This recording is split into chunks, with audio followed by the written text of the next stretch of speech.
Guys हामी यहाँ हेर्नुहोस् खेत रोप्न जाँदैछौँ। यस्तो पानी बोकेर यता मन्जुजी यता पूजाजी हाल्ने हो अहिले। हेलो हेलो पोस्ट गर्ने हो। देखियो कि नै गाइस हेर्नलाई हेर्नुहोस् कमरा बाँधेर हिँड्नुपर्छ गाइस। मैले नि बाँधिछु, मेरो त देखाउन मिल्दैन। अब खेत यहीँ नजिक नजिक छ अरे। म त कर्मी लाग्न आएको। तल छ खेत हेर्नुहोस्। हेर्नुहोस् हामी खेतमा आइपुगेको अवस्था। खेताराहरू खोइ त माइला सबहरू बा हलो बोकिसक्नु छ। यहाँ हो चप्पल खोल्ने। कति बिजाउला नि गाठेका र हेर्नुहोस् 11, 12, 13, 14, 15जना जति छन् रे। यसो उसो गरेर 25जना पुग्छन् भन्नुहुन्थ्यो। अब यस्तो छ गाइस, रोप्न पाइए।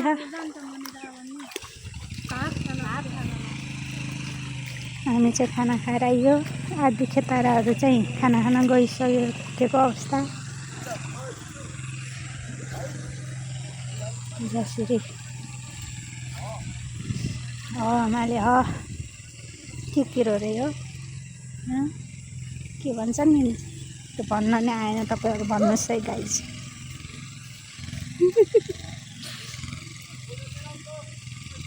यहीँ राख्ने हो पानी।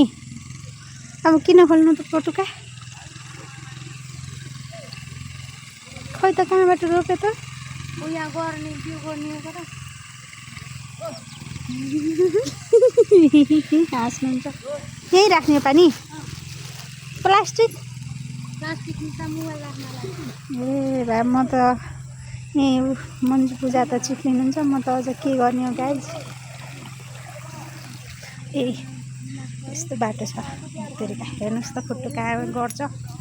ए झरो ए बा मरिन्छ कि बाँचिन्छ भन्ने कुरो हो। ए म त पसेँ निस्किन्छ लौ न।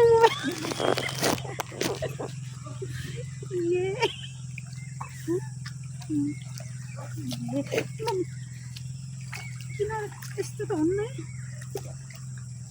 कति न रोप्छु भन्दै आएको गाइस। यस्तो भयो हिलामा हिँड्न नसकेर। देखाउनुहोस् थोका त ए म त जान्दिनँ। लौ न म पानी के छ